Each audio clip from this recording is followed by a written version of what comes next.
Alright guys, we're going to break down the mistakes that Sugar Ray Leonard and Tommy Hearns made during their fight, and I'm going to show you what I think they should have done to correct those simple mistakes. I'm going to play Tommy Hearns, my partner here is going to play Sugar Ray Leonard. Now, one of Tommy Hearns' big problems was, and I was saying it throughout the on the fight breakdown, was Tommy Hearns had his hand down here and he kept trying to walk forward, and then all Leonard would do was literally jab him going backwards or jab him going to the side, and that was helping Leonard to set up his combos, whatever he wanted, because Hearns wasn't using his long reach. He was just trying to walk in and try to time him with either that big right hand, and that helped Leonard move or see that, and was able to get in close and smother that right hand. Tommy Hearns had his biggest advantage. He's the taller fighter. He should have been popping that jab. And as I was saying, he could have shot fast jabs, hard jabs, or he could have just been here, moving that arm, seeing how Leonard is reacting, and then even change it up, down, working that jab, and then shooting that right hand right off that. By him just walking forward, just right here, trying to look for that right hand, Sugar Ray could see that. But if you blind him behind the jab, confuse him, get him guessing, it makes it easier to set that right hand up. And that's where Tommy Hearns was going wrong. And that's why I was starting to say, like, whoever wins the round is winning it because they're implementing their jab. And Tommy Hearns was giving a lot of rounds away because he was just trying to walk in, walk forward, not using his jab. And remember, that jab also is a rangefinder. Tommy Hearns, if he's here, he knows I can reach him. All I have to do is take a small step forward. Or if he hits him, he's like, this is perfect range. But by him walking in, he could think he's close range. But guess what? Sugar Ray should think out that jab. Sugar Ray's range. If I'm out here, I'm talking as Tommy Hearns, look at Sugar Ray, he can't hit me. That's another reason why Tommy Hearns should have been jabbing. And I kept saying, even if he's tired, just here. It doesn't have to be nothing fast. Just right here. Keeping him out, and then anytime he feels good, boom, snap a jab, quick jab, up and down. Another mistake Tommy Hearns made was he stood inside. And I warned you guys in the beginning of that fight, I said if Tommy Hearns let Sugar Ray stay inside, he will get in big trouble. And sure enough, that's what happened. He got hurt multiple times with a big left hook. He was doing great early on. Sugar Ray came in, he was out here doing great, or jabbing backwards. But every once in a while, he got lazy, and guess what? He let it get in, and then Sugar Ray would hurt, he would try to roll, and guess what? He got caught with a big left hook. Boom. And even though he never went down, we saw him stumbling big time, going backwards. Tommy Hearns should have been doing that the whole fight. What I just demonstrated he did in the early rounds, jabbing back, or stiffen arm. Give him a stiff arm. Don't let Sugar Ray pass that jab. But if somehow Sugar Ray did get inside, this is what Tommy Hearns should have done. He should have tightened up, get in close, shot some uppercuts, either jab back out or stiff arm him out, or he gets in, hit him, hold right away, let the referee break it up, get back on the outside where you can implement those jabs and keep Leonard out here to set him up with that long right hand. That was one of Tommy Hearns' big punches that dropped Leonard, was that big right hand. But by him just letting Leonard get inside, smothering, guess what? He couldn't use that long right hand, and guess what? His defense was lacking a little bit, and that's how he got caught and rocked a couple times with that jab.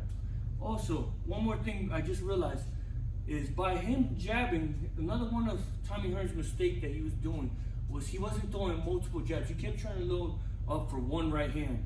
And the reason I bring that up because Sugar Ray would jab and he would try to slip counter and try to throw that right hand. He had success once in a while, but the main thing we saw was he was trying to load up, and Sugar Ray could hop out of range, or we saw Tommy Hearns having to reach in because he wasn't using that jab as a rangefinder. When Tommy Hearns was using his jab, multiple jabs, he was having success. When he was just here, jab, low, he was tagging Leonard a lot. And it got to a point where his other best weapon was that left hook. Because if you watch when Thomas Hearns kept jabbing, he started sneaking in that hook. He started making Leonard pay attention down, and he kept jumping in for that left hook.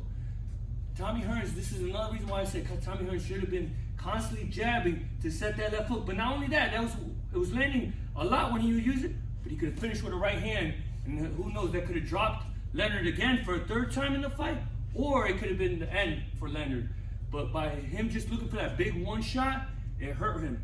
And I want to say the best example of Tommy Hearns throwing his combos besides the jab was the beginning of the 12th round. He literally started letting his hands go and kept, I want to say maybe the first 30, 45 seconds of that round kept Leonard at bay, if I remember correctly. He kept him at bay, and Leonard could do nothing but literally walk straight back like this. And that's why Hearns got in trouble, was not throwing combos. I think he should have broke him, and that's why I kept saying he should break Leonard down by throwing combos that gets him so distracted and wears him down that eventually he could shoot that knockout right hand it could have stopped possibly Sugar Ray Leonard. Now, I'm going to play Sugar Ray Leonard. My partner is going to play Tommy Hearns. One of Leonard's big problems was his had his guard here, and he was catching a lot of Tommy Hearns' jabs. Every once in a while, he would try to get in a jabbing match where they would try to out-jab each other, but I think Sugar Ray Leonard, should have been countering more off that. So he should have tapped down, tried to throw a left hook right hand, or tap down, come with the right hand, a combo, or something, or even double his jab to get in range so he could get inside with Tommy Hearns. Do something, because when Tommy Hearns wasn't using his jab, that's when Sugar Ray Leonard had the most success. So I kept saying that Leonard should counter to take that jab away. Force Tommy Hearns not wanting to use that jab. So whether you're here catching, hook, even if he blocks, see how I used it to get me closer in range? And that's where you use your punches to step in close. And that's what I felt Sugar Ray Leonard should have done, because if he could have took Tommy Hearns' jab away, guess what? Tommy Hearns would not have known a good range. Hearns would have just kept walking forward like how I explained earlier with his hands down, and guess what? Sugar Ray could have been jabbing, set up his combos, and winning the fight a lot easier, and played more in his favor.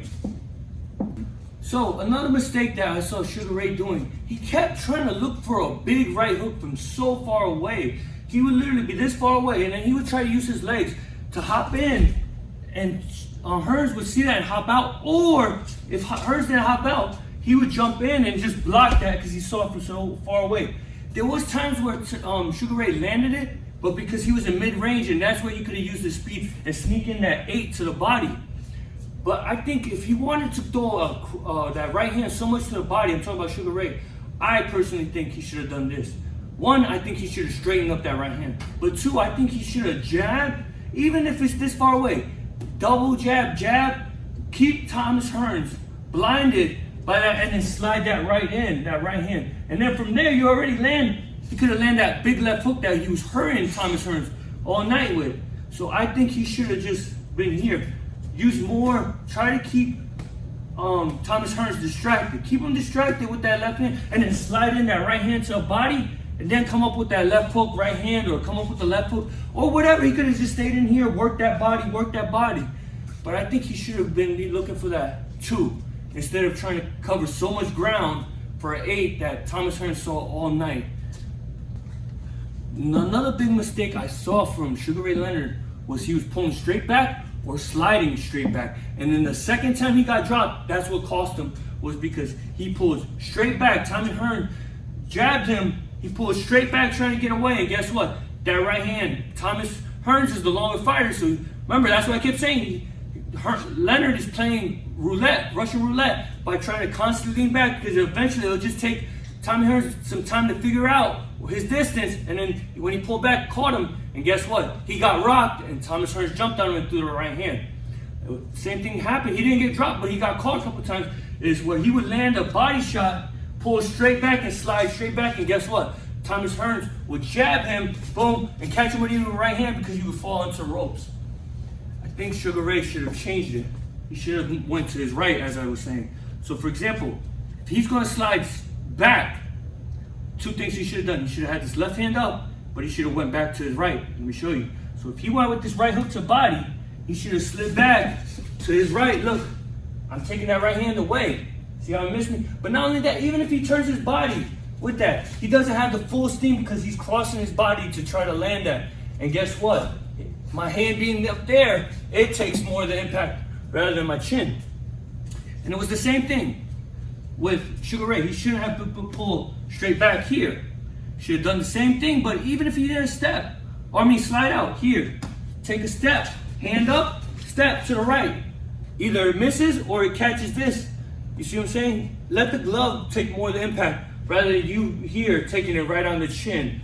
See what I'm saying? I think that's what Sugar Ray should have done, and that's what I was talking about. He should be moving to his right a little bit, just a little bit. He didn't have to do no big hops or anything, just a little sliding or little steps to the right, having that hand up, forcing Thomas Hearns to turn his body like this, where he doesn't get that full impact of that right hand, compared to being straight out, where that's the end of a tall fighter's power is at the end, full extension of that punch. So those are some little things that I thought, guys, that they should have done to correct their mistakes. I hope you guys enjoyed it. Just check out more of my videos of the fights. I'm starting to do this more now. It's, I guess, becoming a series as well of when I do the controversial fight breakdown. I'm also going to be doing, the fight, their mistakes and what they could have done to make it better. So I hope you guys enjoyed that. As always, this is El Castigador. This is my friend Dustin. We'll see you next time.